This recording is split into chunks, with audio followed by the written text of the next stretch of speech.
What? Rockstar, okay. Did you guys choose your CPU requirements by just like dipping your hands into a bucket of CPUs and seeing which two Intel and which two AMD chips happen to pop out and just putting them on the chart in whatever order you felt like? Because that's what I feel like must have happened. Because these CPUs don't make any sense. But we'll jump more into that in just a second. Let's go. I'm melting. I'm shrinking. Okay, so basic info here. Okay, memory is easy enough. 8 gigabytes minimum, 16 gigabytes recommended. That's pretty normal these days. You might be surprised to see 16 gigabytes recommended for a game like this. And honestly, I wonder if that's really needed. And maybe they're just kind of falling into that's what everybody does these days, so let's just do that. Because while these games are, better looking than the old ones, I don't think it's by that much. Now, I did find some articles kind of talking about the trailer that's been released, and yeah, well, this doesn't look like some brand new game or anything like that. This is actually better looking than the originals were. And they do mention a whole bunch of upgraded stuff, like a rebuilt lighting system, improved shadows, weather and reflections, upgraded character and vehicle models, along with higher resolution textures across buildings, weapons, roads, interiors, and more. Blah, blah, blah. Environmental upgrades. Okay, so there's definitely some upgrades happening here, but the original games, I was trying to find it, and I did, like GTA San Andreas when it came out in 2005, had a minimum of 256 megabytes of RAM and 384 megabytes recommended. So jumping up to 16 gigabytes does seem like a lot considering the, what the original was. But also, by the way, back in 2005, these were probably not recommending for 1080p 60 frames per second. Now, that brings us to the next question, which is, what are these even targeting? Is it 1080p 60 frames per second?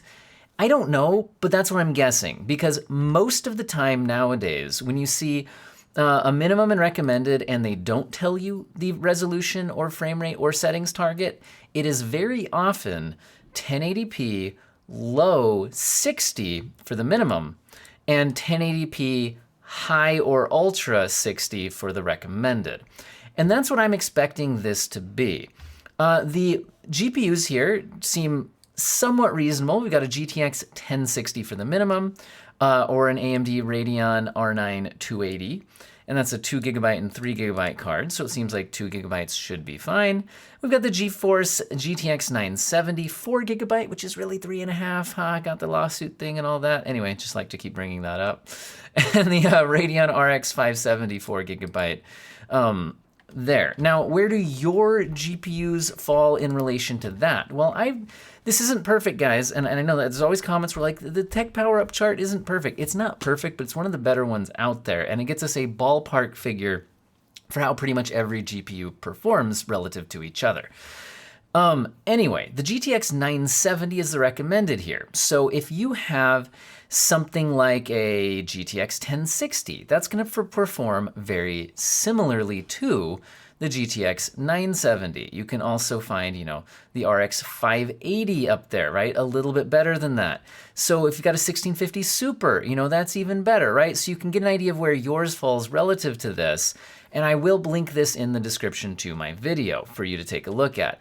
Now, if we scroll down from the 970 down to the 760, which is our minimum recommendation, you can see that that performs similarly to some popular cards like the GTX 960 and the GTX 1050. Now, I'm focusing on the NVIDIA recommendations here, but you can, again, find where your card falls in relation to these. I just don't want the video to drag on and on and on. If you got a 1050 Ti, you're kind of, above the minimum, but well below the recommended. So again, if I'm correct that this is 1080p 60 either way, it's just whether you're on the low or the high settings. Now, one thing that's interesting to me that I just want to bring up is that Red Dead Redemption 2, which just looks so much better than this, is only like a little bit of a step up in terms of the requirements here. We're going on the recommendation from a 970 to a 1060. Stepping up to Red Dead Redemption 2, and on the minimums, we're going from the 760 to the 770. So And I'll tell you that the 1060, because I actually just tested it, and I'll have a video probably coming out with this tomorrow, the GTX 1060 gets about 60 frames per second on the low settings at 1080p. I believe it was here, so that actually maybe then means, maybe Rockstar falls into the like 30 frames per second lows. But again, guys, these games just like, I know it's rebuilt lighting and everything, but this still looks pretty dang old. In fact, I think there were mods for these games that looked better than this, and Rockstar's been taking those mods down because they want to sell you this new version. I am kind of hopeful that this new version will at least be a better baseline for mods, and maybe they won't attack those mods because they're for the game that they wanted to sell you. We'll see. Anyway, let's talk the CPUs. Like I said, I think these are just utter nonsense. An i7 2700K has no business being placed in the same tier as a Ryzen 5 2600. Like, take a look at this. Okay, an i7 2700K is a 4-core processor. It does have hyperthreading, so 4-core, 8-thread, from 2011. From 2011. Okay, the Ryzen 5 2600 is a 6-core, 12-thread processor from 2018. And yes, generation to generation, especially in the past, the Intel chips had better performance per core, but not comparing a 2011 chip to a 2018 chip.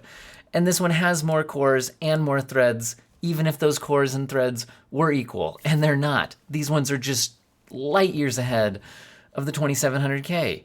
This just makes absolutely no sense. And then making even less sense is the fact that the minimum processor is a Core i5 6600K. And if you had to ask me which of these CPUs might do a better job in gaming, I'd actually probably guess the 6600K. Just because even though it is still 4-core like this one, and it's only 4-thread instead of having the hyperthreading, each individual core is newer and performs better than these ones.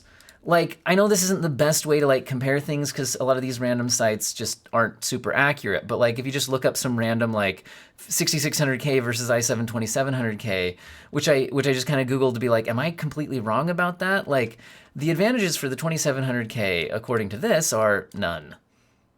I mean, it has hyperthreading, but like I said, hyperthreading isn't like getting more cores, and it's just...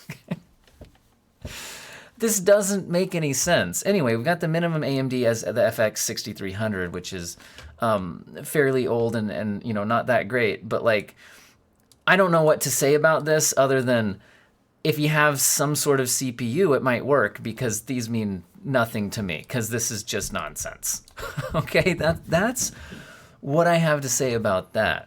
So, Rockstar, neat. Anyway. So what do you guys think? You gonna buy this thing? Apparently it's releasing on November 11th, and that's, you know, coming up soon. I don't get it, guys. Anyway, links to all the stuff will be in the description. I hope all of you have an excellent day.